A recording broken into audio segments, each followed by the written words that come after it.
Wa asirru qawlakum aw ijharu bih innahu alimun bidzatis sudur. Kalian sembunyikan kata-kata kalian atau kalian nyatakan, innahu alimun bidzatis sudur. Allah tahu banget lah isi hati kalian, kata Allah. Sehingga kalau kita cuma berucap ngegombal ke Allah tapi di hatinya tuh nggak jujur, Allah nolak gombal kita. Apa contoh gombal ke Allahnya? Inna sholati wa nusuki wa mahyaya wa mamati lillahi rabbil alamin. Itu keren banget kan kata-katanya. Sesungguhnya sholat saya, kurban saya, inna sholati wa nusuki, hidup saya, mati saya, semuanya untuk Allah. Tapi nggak ada di hati kata-kata itu, maka Allah akan menolak kata-kata tersebut. Sama kayak orang-orang mengatakan, wa minan nasi man yaqulu amanna billah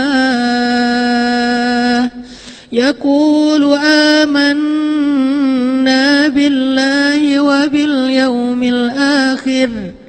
Ada manusia, ada orang bilang, kami beriman kepada Allah dan hari akhir. Terus Allah komen postingan mereka. Apa kata Allah? Wa ma hum bimu'minin. Mereka enggak beriman. Ditambah lagi komen sama Allah berikutnya. Jadi di replay komennya tuh berkali-kali. Apa komen berikutnya? Yukhadi'una Allah walladzina amanu wa ma yakhda'una illa anfusahum wa ma yash'urun. Mereka bohong, kata Allah. Kenapa kok Allah menjudge seorang yang berkata-kata baik? Kami beriman, kata mereka. Kan baik kan kata-kata ini ya. Asyhadu an la ilaha illallah, inna sholati wa nusuki. Apalagi hasbiyallah wa ni'mal wakil, la haula wala quwata illa billah. Apalagi kalimat-kalimatnya, la'allahu khair, iyyaka na'budu wa iyyaka nasta'in, la tahzan innallaha ma'ana. Semua kata-kata yang baik, tapi Allah komennya enggak, kata Allah. Bohong, kata Allah. Kok Allah menjudge kayak gitu padahal ucapannya baik? Jawabannya ada di ayat berikutnya. Fi qulubihim marad, karena di hati mereka ada penyakit. Apa penyakitnya? Gak jujur. Makanya kalau ke Allah muamalah itu di sini letaknya. Kalau ke manusia dengan lisan. Makin baik dalam kita berkomunikasi, makin orang bahagia, makin orang jadi teman dekat dengan kita. Makin bagus cara kita nulis caption atau kita nulis teks WA kita tuh pakai emoticon guling-guling lah, backhak lah, nangis lah, kiss lah, segala macam. Makin jadi kayak geng banget ya, sahabatan banget. Apalagi buat cewek-cewek kan senang pakai emoticon tuh. Kadang-kadang kalau di line emoticonnya sampai di share segala macam, karena itu kayak bahasa komunikasi. Kalau ke Allah nggak bisa. Kalau ke Allah itu di sini dulu, baru di sini. Bukankah Nabi mengatakan Allah tidak melihat kepada penampilan kalian, Allah tidak melihat kepada perbuatan kalian, tapi Allah melihat ke hati kalian? Maksudnya bukan nggak penting penampilan dan perbuatan, bukan. Tapi maksudnya kalau hatinya nggak selaras, penampilan dan perbuatan itu ditolak sama Allah. Bukankah innamal a'malu binniyat? Semua amal itu tergantung dengan niat, dan niat itu mahalluha al-qalb. Niat itu tempatnya adalah hati. Berarti interaksi kita, akad kita dengan Allah itu dimulai di sini. Kalau di sininya mantap, wah, banyak banget keajaiban terjadi dalam hidup kita. Banyak banget kalau di sini mantap. Kita nggak butuh kalimat panjang, satu kata aja cukup. Kalau di sininya mantap, udah ada akad dengan Allah, satu kata aja untuk ngeklaim, udah cukup. Apa kata itu? Allah. Udah selesai. Kita udah baca Al-Baqarah, baca segala macam, masih aja ketakutan kan ya? Kita yang gemetar. Nabi cuma dengan satu kata, Allah, musuhnya yang gemetar. Kita malam-malam sendirian mungkin di rumah atau di kos-kosan, dan banyak cerita-cerita serem kata orang-orang di kos-kosan itu, di belakang rumah segala macam.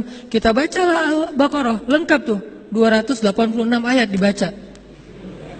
Kan Masya Allah ya. Ada berapa kata Allah di dalam surat itu?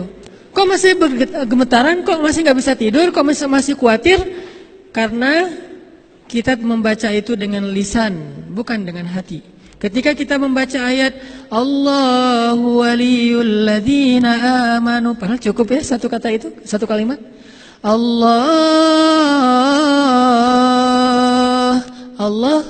Allahu waliyul ladzina amanu, pelindung orang yang beriman. Kan selesai ini seharusnya. Allahu waliyul ladzina amanu. Ya udah saya yakin. Selesai seharusnya. Udah tenang, tumanina, bisa tidur, sakinah. Padahal kan kata-katanya tuh udah mantep banget. Kenapa masih kurang? Di sininya belum. Kita baca Al-Mulk, kita baca Yasin, kita baca banyak surah di Al-Quran yang semuanya juga baik. Al-Kahfi. Kenapa kok nggak bisa bikin kita tenang ketika ada masalah? Lagi ada masalah galau berat nih, baca la tahzan innallaha ma'ana. Kita ulang-ulang. Lagi galau berat, baca tabarakalladzi biyadihil mulku wa huwa ala kulli syai'in qadir. Kok masih galau? Karena lisan kita nggak klop dengan hati kita. Jadi nggak akan terjadi apa-apa dalam hidup kita. Kenapa nggak terjadi apa-apa? Karena kita nggak lagi bermuamalah dengan Allah. Kita lagi bermuamalah dengan orang atau dengan diri kita sendiri. Kalau kita pengen dapat pertolongan dengan Allah, pertolongan dari Allah, muamalahnya pakai ini. Bukan pakai ini doang. Kalau pakai ini, nggak usah panjang-panjang. Allah aja bisa selesai masalahnya. Kayak Nabi lagi ditodong senjata, benar-benar ditarik dikit aja. Itu kan pedang tajam banget tuh. Ditaruh di sininya Nabi atau mungkin di sininya, wallahu alam, yang jelas di leher Nabi, taruh di sini, ditarik sedikit, itu langsung kayak kita motong ayam, benar-benar langsung Nabi kegorok itu. Dan itu benar-benar nggak ada yang melindungi Nabi di antara manusia. Dia bilang, siapa yang akan menyelamatkan kamu Muhammad sekarang? Teman-teman kamu, sahabat-sahabat kamu jauh. Nabi melihat ke arah dia dengan tenang dan hatinya mantap, mengatakan Allah. Langsung jatuh tuh pedang. Dia bukan megang pedang santai-santai gitu. Megangnya kan namanya juga mau gorok kan ya. Udah kayak orang megang samurai gitu kan, udah siap-siap nih mau ditarik. Begitu Nabi bilang Allah, gemetar sampai jatuh pedangnya. Kira-kira gemetarnya gimana tuh sampai pedangnya jatuh? Kan dahsyat banget kata-kata Nabi. Bisa nggak kita kayak gitu ke calon mertua? Terus anak saya dikasih makan siapa? Allah. Wah, beres. Kenapa nggak bisa malah kita yang tetap gemetaran? Nih, kita belum kuat hatinya. Sinyal hati kita tuh, sinyal iman kita tuh ke Allah belum terlalu mantap. Lahum darajatun 'inda rabbihim. Orang beriman itu bertingkat-tingkat. Jadi rasa di hati kita itu nggak sama. Ada yang kuat banget, ada yang biasa-biasa aja, ada yang sedikit, ada yang putus-putus. Sekali ada rasa, sekali enggak. Artinya sekali yakin, sekali ragu. Kalau sakitnya cuma sakit kayak panas doang, dia yakin Allah Maha Penyembuh. Giliran sakitnya lebih parah, dia mulai ragu kepada Allah. Kenapa yang tadi sembuh, yang enggak, yang ini enggak? Yang tadi yakin, yang ini ragu.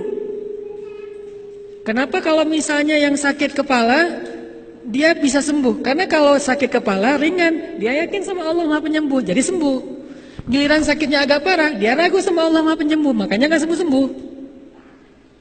Ada tuh Ustadz, dia orangnya saya yakin orangnya beriman banget, tapi kok gak sembuh-sembuh? Nah, nanti ada jawaban lain. Yang jelas, gak ada iman yang sia-sia. Gak ada iman yang sia-sia. Iman itu sekecil zarrah aja nilainya lebih daripada langit dan bumi. Bukankah Nabi banyak banget hadis tentang mengatakan satu amal yang lebih baik daripada bumi dan seisinya, atau langit dan bumi kan?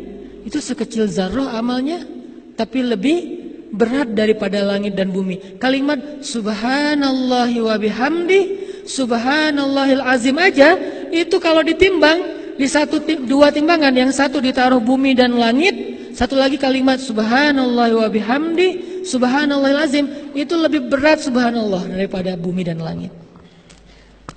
Iman sesepele itu coba. Belum kalimat yang panjang, yang satu surat Al-Quran yang kayak gimana panjang lebar. Cuman kata-kata yang singkat. Kenapa? Kalau diucapkan dengan hati yang mantap. La ilaha illallah Muhammadun Rasulullah alaihi salatullah wa alihi wal ahibba la ilaha illallah Muhammadun